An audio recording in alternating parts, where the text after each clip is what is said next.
जम्मूदेही गतिविधियों पर आधारित कार्यक्रम ये जम्मू है।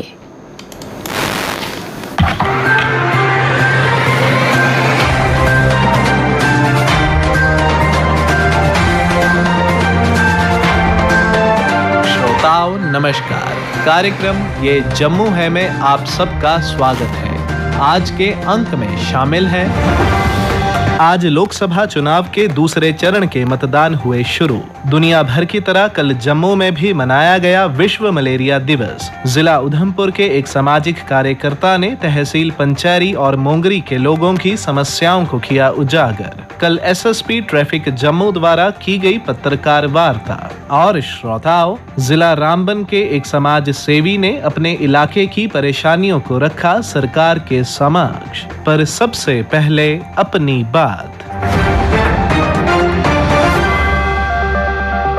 18वीं लोकसभा के चुनावों का क्रम 19 अप्रैल से आरंभ हो गया है।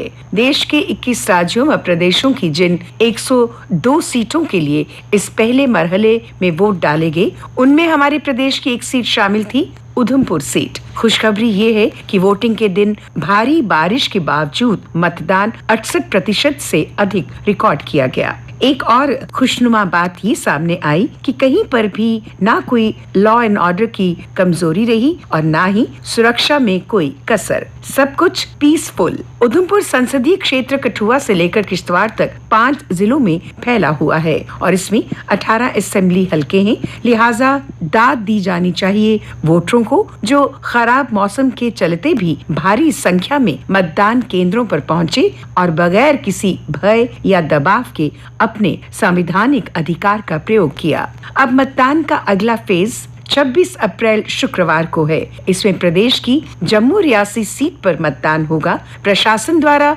निष्पक्ष एवं सुरक्षा पूर्वक मतदान के प्रबंध कर लिए गए हैं। कहीं भी कोई चूक ना हो, मतदाताओं को भय मुक्त माहौल मिले और किसी को भी मतदान करने में कोई दिक्कत ना आए, ये सब कुछ प्रशासन द्वारा सुव्यवस्थित कर लिया गया है। लिहाजा अब इस संसदीय क्षेत्र के मतदाताओं का दायित्व बनता है कि वे अपने संवैधानिक अधिकार का प्रयोग करें और 26 अप्रैल को अपने अपने मतदान केंद्रों पर पहुंचें और मतदान करें। सैद्धांतिक रूप से लोकतंत्र जनता के लिए, जनता द्वारा और जनता के शासन का प्रतीक है। इससे स्पष्ट होता है कि लोग ही लोकतंत्र के निर्माता, संरक्षक तथा संचालक हैं। सबसे महत्वपूर्ण अंग हैं। लोकतंत्र में जन कल्याण से बढ़कर किसी चीज की कल्पना नहीं की जा सकती। ना ही ये कल्पना की जा सकती है कि लोकतंत्र लोक भागीदारी के बिना पनप सकता है। यानी लोकतंत्र में एक एक वोट महत्वपूर्ण होता है, क्योंकि हर एक मतदाता को अपना वोट अवश्य डालना चाहिए, क्योंकि चुनाव में हार जीत जनता तय करती, नहीं कोई दूसरा विचार। आइए चुनाव के इस महापर्व में हम भी बरतें अपना मताधिकार। श्रोताओं, आज लोकसभा चुनाव के दूसरे चरण के मतदान शुरू हो चुके हैं। इस संदर्भ में जम्मू के district election officer Sachin Kumar ने संवाददाताओं को संबोधित करते हुए कहा, तो 48 घंटे पहले, यानी जो 26 तारीख को हमारी वोटिंग 7 से 6 है, तो उसके 48 घंटे पहले, यानी जो SOPs, तो मैंने जम्मू जिले के लिए, पहला तो मैं एज अ DM जम्मू की बात करता हूँ, तो जम्मू जिले के लिए जो 144 में निषेधाज्ञा के प्रोविजंस हैं वो मैंने ऑर्डर कर दिया है, जिसमें 5 या 5 से अधिक लोगों की गैदरिंग पे बैन कर दिया गया है। और दूसरा चीज़ क्या है कि किसी भी प्रकार का लाउड स्पीकर वगैरह का प्रयोग नहीं किया जाएगा, कैंपेनिंग वगैरह बंद हो जाएगी और अगर कोई वायलेशन होता है तो इसमें तत्काल जो है वो एक्शन ले लिया जाएगा। अब रही बात जो पॉलिटिकल पार्टीज़ हैं, उनके लिए भी कैंपेनिंग बंद हो जाएगी पूरी तरीके से। और जितने भी हमारे फ्लाइंग स्क्वाड टीम्स हैं, स्टैटिक सर्विलेंस टीम है, जिसको हम SST FST के नाम से जानते हैं, तो उनको भी पूरी तरीके से डायरेक्शन दे दिया गया है कि इमीडिएट अगर कुछ ऐसा होता है तो तुरंत कार्रवाई की जाएगी। और जो हमारी कैंपेनिंग है वो डोर टू डोर कैंपेनिंग कर सकते हैं, बट उस पर भी पूरा देख रेख रहेगी। मतलब जितनी भी हमारी टीम्स हैं, कोई गड़बड़ ना हो, कैंपेनिंग कर सकते हैं। 7 बजे से इलेक्शन आपको पता है, उसके लिए sector magistrates, zonal magistrates, sector officer जो पुलिस के हैं और जोनल ऑफिसर्स जो पुलिस के हैं, तो ये सारे ऑफिसर्स जो हैं वो उनको ब्रीफ कर दिया गया है क्या क्या करना है। 7 बजे से पोलिंग चालू होगी, फिर शाम को 6 बजे ख़त्म होगी। और साथ ही साथ ये है कि जो पॉलिटिकल पार्टीज़ हैं उनके लिए बहुत सारा कमीशन की गाइडलाइंस और SOPs हैं, तो जिसमें किसी प्रकार का जो एक इम्पॉर्टेंट चीज़ ये है कि कोई भी पॉलिटिकल पार्टी का अगर कोई जो मेरी पार्लियामेंट्री कॉन्स्टिट्यूंसी यानी 5 जम्मू पार्लियामेंट्री कॉन्स्टिट्यूंसी जिसका एरिया रियासी जिला, कालाकोट असेंबली कॉन्स्टिट्यूंसी, सांबा जिला और जम्मू जिले की बाउंड्री में है, तो अगर कोई भी उनका बाहर का कैंपेनिंग करने के लिए अगर आया है तो 6 बजे तक उसको मेरी जो पार्लियामेंट्री कॉन्स्टिट्यूंसी उनके बाहर जाना होगा, ऐसा कमीशन का गाइडलाइन होता है। तो और उसके साथ साथ कुछ और भी रिस्ट्रिक्शंस होते हैं जो प्रोहिबिशंस हैं बेसिकली, तो वो इलेक्शन कमीशन की जो गाइडलाइन है सभी कैंडिडेट्स को दिया भी गया है। और आपके इस प्रेस कॉन्फ्रेंस में जितने भी लोग आए हैं उनके माध्यम से मैं बताना भी चाहूँगा कि उस गाइडलाइंस का पालन करें और जो जो उसमें हिदायतें दी गई हैं उनके अनुसार ही चलें। लोगों से अपील करूंगा कि सुबह 7 बजे शुरू होगा, सारे व्यापक प्रबंध किए गए हैं पोलिंग स्टेशंस पर, जो भी अश्योर्ड मिनिमम फैसिलिटीज़ के फॉर्म में होते हैं या फिर कोई और भी सुविधाएं, जैसे लगता है कि स्वीप का इतना ज़्यादा कार्यक्रम किया गया कि लोग आएँ, तो लोगों से अपील करूंगा, हर वोटर से अपील करूंगा कि वो वोट डालने ज़रूर आएँ। 7 से 6 11 घंटे का टाइम रहेगा, हर कोई आए और जितना मतलब आपके लिए फैसिलिटीज उतना किया गया है। निर्वाचन प्रक्रिया के संबंध में अपने विचार साझा करते हुए chief electoral officer J&K पंदुरंग Pole ने कहा, Jammu parliamentary constituency second parliamentary constituency है Jammu and Kashmir union territory की, जिसमें 26 अप्रैल को वोटिंग शुरू होगी 7 बजे से इवनिंग 6 बजे तक। 7 बजे के पहले पोलिंग एजेंट्स के प्रेजेंस में हमारे सभी पोलिंग बूथ्स पर मॉक पोल होगा। मॉक पोल ओके होने के बाद ही एक्चुअल पोल जो है आगे प्रोसीड हो। जम्मू है, सांबा है या राजौरी की जो कालाकोट सुंदरबनी एरिया है, वहां से इंटरनेशनल बॉर्डर या LOC के नजदीक जो हमारी पोलिंग स्टेशंस है, वहाँ 158 के करीब ऐसे जो है पोलिंग स्टेशंस उसमें पोल को जा रहे हैं। 17,81,000 के करीब जो है वोटर्स है हमारे पार्लियामेंट्री कॉन्स्टिट्यूंसी जम्मू में, जिसमें 3 जिले पूरी तरीके से आते हैं, सांबा, जम्मू और रियासी। और राजौरी का कालाकोट सुंदरबनी ये की जो असेंबली कॉन्स्टिट्यूंसी का एरिया है वो आता है। कुल मिलाकर के 18 असेंबली कॉन्स्टिट्यूंसीज का एरिया इस पर्टिकुलर पार्लियामेंट्री कॉन्स्टिट्यूंसी में आता है। मेजॉरिटी सिटी अर्बन एरियाज है, जिसमें कि जम्मू म्युनिसिपल कॉरपोरेशंस का एरिया है जम्मू में, उसके अलावा भी जो है बहुत सारी म्युनिसिपल बॉडीज है, सांबा में भी है, रियासी में भी है। तो काफ़ी अर्बनाइज्ड एरिया जो है पोल के लिए जा रहा है। नॉर्मली यहाँ जो कनेक्टिविटी के इश्यूज जैसे फर्स्ट फेज में थे वैसे इश्यूज नहीं है, लेकिन स्टिल थोड़ा बहुत रेनफॉल कुछ एक हिली एरियाज में हो सकता है, जिसके लिए हमने तैयारी कर दी है। तकरीबन 55-60% पोलिंग स्टेशंस पर हम वेबकास्टिंग करते हैं और वेबकास्टिंग का लाइव फीड जो है वो कमांड एंड कंट्रोल सेंटर में आता है, मेरे ऑफिस में भी, और कंसर्न जो DO ऑफिसेस है, डिप्टी कमिश्नर्स के ऑफिसेस है, वहाँ भी मिनी कंट्रोल रूम बनाई है। और वहाँ भी जो है 3-4 डिस्प्लेस पर जो है उस जिले के जितने भी पोलिंग स्टेशन वेबकास्टिंग के लिए जा रहे हैं उनका अपना फीड वहाँ आता है। साथ में जितने भी व्हीकल जिनको पोल पार्टी यूज कर रही है उनका GPS मैप और ट्रैकिंग जो है जिले के कंट्रोल रूम में भी और मेरे कंट्रोल रूम में भी आती है, ताकि मूवमेंट उनकी मैप किया जाए, उसमें कोई डिफ़िकल्टीज़ है, कहीं ओवर स्पीडिंग की नज़र या अंदेशा लग रहा है तो उनको ड्राइवर को टाइमली बताए कि भाई ओवर स्पीडिंग ना करें और सेफ सिक्योर तरीके से अपने डेस्टिनेशन तक वो पहुँचे, या वापस जब पहुँचना है वापस पोल होने के बाद तो वो भी जो स्पीड लिमिट्स है उसमें रखते हुए जो है वो गाड़ी चलाए। दुनिया भर की तरह कल जम्मू में भी विश्व मलेरिया दिवस मनाया गया। इस संदर्भ में आकाशवाणी जम्मू के साथ बात करते हुए गवर्नमेंट मेडिकल कॉलेज गांधीनगर के इंचार्ज माइक्रोबायोलॉजिस्ट डॉक्टर रुचिता महाजन ने कहा, मलेरिया जैसे कि आप सब जानते हैं ये होता है मच्छर के काटने से। नॉर्मली फीमेल एनोफिलिस मस्कीटो जिसको हम बोलते हैं उसकी बाइट से होता है, और जब ये मच्छर आपकी बॉडी में बाइट करता है तो इसके अंदर जो वेक्टर होता है प्लाज्मोडियम, ये अंदर पनप रहे होते हैं और जब ये बाइट करते हैं इनके सलाइवा में होता है तो ये हमारे ब्लड में एंटर कर जाते हैं। जैसे ही ब्लड में एंटर करते हैं ये थोड़े दिन वहाँ रह के लीवर में जाएंगे, अपने आप को रिप्रोड्यूस करते जाएंगे और हमारे को सिम्टम्स आना शुरू हो जाते हैं। और सिम्टम्स जो होते हैं सबसे पहले ठंड लगना, rigors, chills, fever, headache, confusion, nausea, vomiting, ये सारे कॉमन सिम्टम्स हमारे आते हैं। और आपको मैं बता दूं कि मलेरिया जो है हमारे इंडियन वैदिक टाइम्स में भी इसको हम किंग ऑफ डिजीज़ बोलते थे। इसके ये सिम्टम्स हैं। तो जब पेशेंट हमारे पास फीवर आता है तो हम लोग उसको एक बैटरी ऑफ टेस्ट लिख कर देते हैं कि आप मलेरिया का टेस्ट करवाइए, टाइफाइड का कराइए, डेंगू का कराइए। तो मलेरिया के टेस्ट में नॉर्मली सबसे पहला सिंपल टेस्ट जो होता है कि हम पेशेंट का ब्लड सैंपल लेके एक स्लाइड बनाते हैं, थिक फिल्म और थिन फिल्म बोलते हैं उसको। थिक फिल्म में हम चेक करते हैं कि मलेरियल पैरासाइट है कि नहीं, और थिन फिल्म से हम चेक करते हैं किस टाइप का आगे मलेरिया है। So that is the commonest and the simplest test जो हम हर पेरिफेरी में कर सकते हैं। सैंपल लेके ब्लड फिल्म की स्लाइड बनानी है, उसे चेक करना है। उसके बाद हमारे पास आजकल बहुत सारे रैपिड डायग्नोस्टिक टेस्ट भी हैं जो एंटीजन बेस्ड टेस्ट होते हैं, जो हमारे यहाँ पे भी अवेलेबल हैं, जिनसे हम मलेरिया डिटेक्ट कर सकते हैं। कई बार फैल्सीफरम की वजह से मलेरिया जब होगा, that will be a cerebral malaria, तो वो दिमागी बुखार, दिमागी मलेरिया होता है, उसमें पेशेंट बहुत जल्दी डिटोरेट करता है।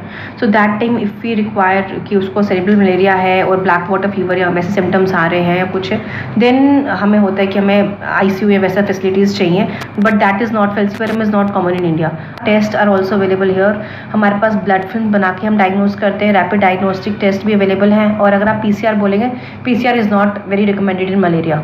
बच्चों में फीवर तो रहेगा, प्लस बच्चों में लैक ऑफ फीडिंग हो जाती है, वो फीड लेना कम कर देंगे, तो बाकी तो फीवर तो वही रहेगा जो 2 दिन के बाद, 4 दिन के बाद जैसे बुखार आता है। फीवर्स, राइगर्स एंड चिल्स तो मेन सिम्टम रहेगा। क्योंकि मस्कीटो बॉर्न डिजीज़ है ये, तो इसलिए सबसे पहले तो हमें अपने आप को सेव करना है। We should wear long sleeve clothes. हमें अपनी बाजुएं, टांगे ढक के, जब भी आप घर से बाहर निकलें, बच्चे खेलने जा रहे हैं पार्क में, तो आप प्रेफरेबली बच्चों को फुल स्लीव्स क्लोथिंग पहनाएं। और अगर आप कहीं खुले में सो रहे हैं तो आप मस्कीटो नेट्स का यूज़ कर सकते हैं।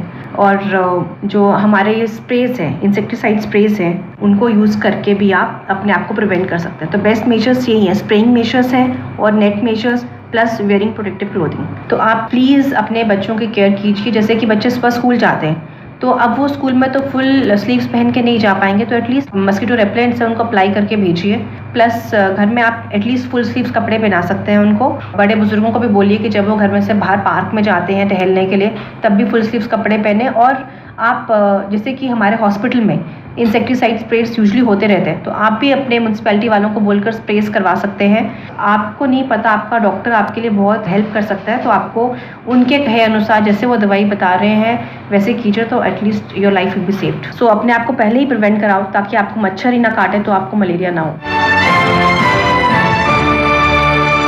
निर्वाचन प्रक्रिया के चलते ट्रैफिक पुलिस द्वारा लगाए गए प्रतिबंध और मार्ग परिवर्तन के बारे में जानकारी देने के उद्देश्य से कल SSP ट्रैफिक जम्मू फैजल कुरैशी द्वारा एक पत्रकार वार्ता का आयोजन किया गया। पत्रकारों से बात करते हुए उन्होंने कहा, जैसे कि आपको मालूम है, पार्लियामेंट्री इलेक्शन 2024 है और 26 तारीख को जम्मू इलेक्शंस होंगे, जिसमें कि हमारे कुछ स्ट्रांग रूम्स हैं। 11 हमारे स्ट्रांग रूम्स हैं all over Jammu. MM college है, पॉलिटेक्निक कॉलेज है, और सुचेतगढ़ है, आरसपुरा है, दुमाना, अखनूर, माड़, कोड़ और कंडोली, नगरोटा है। तो यहाँ पे ये these are the strong rooms. यहाँ से EVM जो हैं वो कलेक्शन होगी और उसके बाद ये अपने अपने जगह पे जाएंगे, और जो वोटिंग होगी उसमें जब ये वोटिंग के बाद EVM कलेक्ट करके ये सारे यहाँ डिपॉजिट होंगे MM कॉलेज में और आपका पॉलिटेक्निक में। तो इसको देखते हुए, इसके मद्देनज़र हमने कुछ डाइवर्जेंस या कुछ रिस्ट्रिक्शंस हम कह सकते हैं, डाइवर्जेंस कह सकते हैं, वो हमने कुछ लगाई हैं। जैसे कि MM कॉलेज के सामने वाली जो रोड है,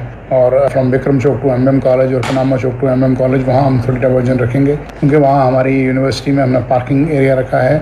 हमारा जो पार्किंग एरियाज हमने रखे हैं, ये एक वेयर हाउस है, SRTC है, यूनिवर्सिटी है। तो इसको मद्देनज़र देखते हुए और व्हीकल्स का रश देखते हुए जब वो डिपॉजिट करने आएंगे, तो वहाँ पे हमने थोड़ी सी रिस्ट्रिक्शन, डाइवर्जेंस रखी हैं।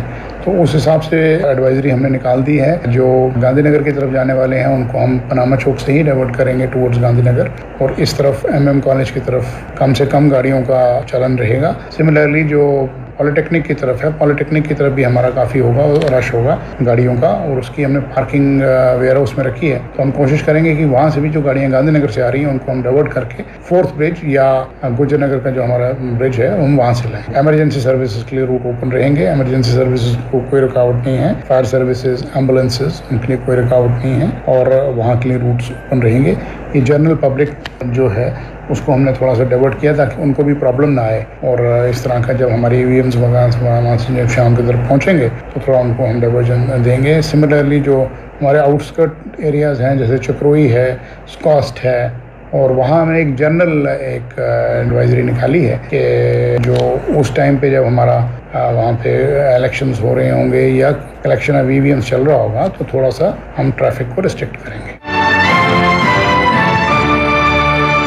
जिला उधमपुर के एक सामाजिक कार्यकर्ता संतोख सिंह ने तहसील पंचैरी और मोंगरी के लोगों की समस्याओं को उजागर करते हुए बताया, मैं आपके माध्यम से गवर्नमेंट मोदी से ये अपील करना चाहता हूँ कि जैसे हमारा बहुत बड़ा दूर दराज पहाड़ी एरिया है, आपने देखा कुछ दिन पहले बारिश हुई तो बहुत सारा फसलों का नुकसान हुआ, जैसे कनक की फसल थी, सरसों की फसल थी, फल फ्रूट जो था वो उसको फूल पड़े थे।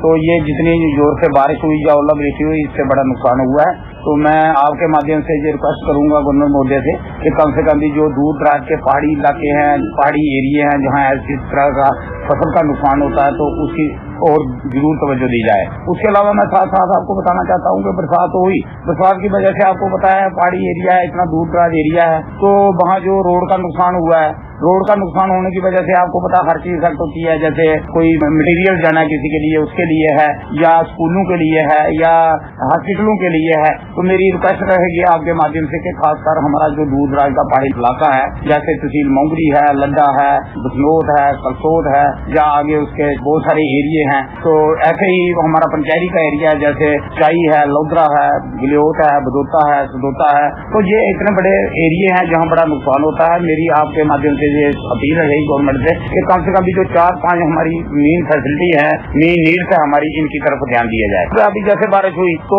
आप बहुत सारे लोग ऐसे हैं वो 3-3, 4-4 दिन बिजली के बगैर महरूम रह जाएंगे, क्योंकि आज भी कुछ एरिया ऐसे हैं पेड़ों के साथ तारेबंदी हुई है, मतलब बिजली का इतना कुछ एरिया में बुरा हाल है। देखो रोड साइड तो सब कुछ है, जहाँ रोड नहीं है वहाँ ये बहुत बड़ी समस्या है। ऐसे ही हॉस्पिटल की है, अगर हॉस्पिटल बिल्डिंग है तो वहाँ डॉक्टर उपलब्ध नहीं होंगे, या स्टाफ उपलब्ध नहीं होगा, या मेडिसिन नहीं होगी, तो जो दूर दराज के पहाड़ी एरिया के जो इतने दूर इलाके के रहने वाले लोग हैं उनको तो काफी मुश्किलों का सामना करना पड़ेगा। स्कूलों की यही प्रॉब्लम, अगर कहीं स्टूडेंट पहुंचते भी हैं तो वहाँ टीचरों की कमी है, ये बहुत बड़ी दिक्कत है। ये सारे हमारे जितना भी पहाड़ी इलाका है, जितने हमारे स्कूल है, क्योंकि मैक्सिमम लोग जो है हमारे सरकारी स्कूल पर डिपेंड है, वहाँ कोई अकेडमी तो है नहीं, ना लोग अफोर्ड कर सकते हैं, बेचारे जिम्मेदार लोग हैं, गरीब लोग जनता रहती है वहाँ, तो उनकी वजह से अगर स्टाफ प्रॉपर नहीं होगा तो आपको पता है बच्चों को पढ़ाई का कितना नुकसान होता है।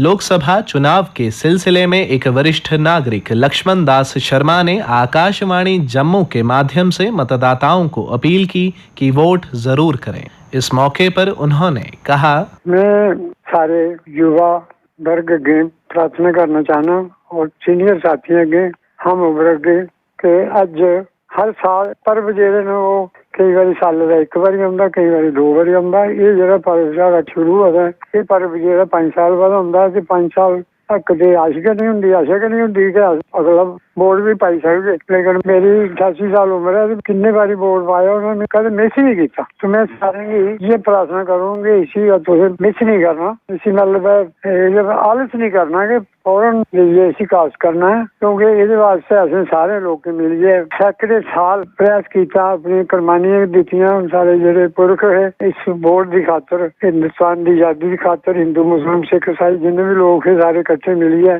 और इस मुल्क की आजाद कराया। और फिर एक ऐसा संविधान बनाया कि सारा लोकतंत्र, यानी 5 साल के बाद अस अपनी मर्जी कन्नै जेह्ड़ा मत जेह्ड़ा अपने लोकें गी देई सकने आं। और इस वास्ते तुसें पूरी कोशिश करनी है कि मेरी ये प्रार्थना हो सारे अग्गे कि वोट पाने की कोशिश ज्यादा कोला ज्यादा करनी चाहिए। जय हिंद, जय भारत।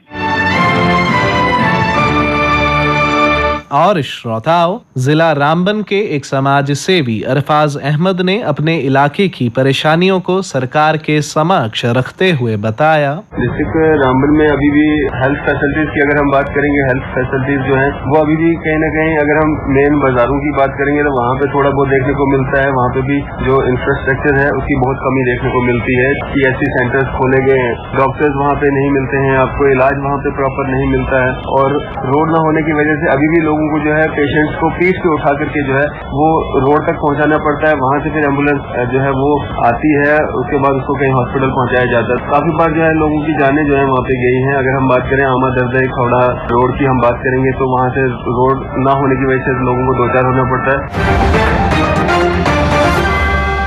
इसी के साथ ही कार्यक्रम ये जम्मू है का आज का अंक समाप्त होता है। वाचक ऋषिव प्रभाकर, स्थल रिकॉर्डिंग सुनील कुमार रैना और रमेश कुमार शर्मा। प्रस्तुतकर्ता बच्चन भगत।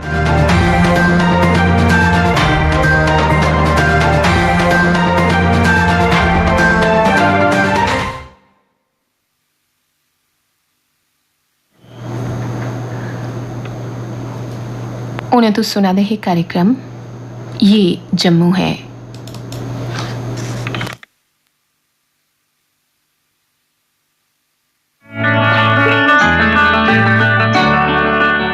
वरिष्ठ नागरिकों के लिए अलग कतार, दिव्यांगजन या 85 वर्ष और उससे अधिक के वरिष्ठ नागरिकों के लिए डाक मतपत्र सुविधा, यानी घर पर ही मतदान। बनाना है हमारे चुनाव को समावेशी सुलभ। तो अब सब मिलकर मनाएं चुनाव का पर्व गर्व के साथ।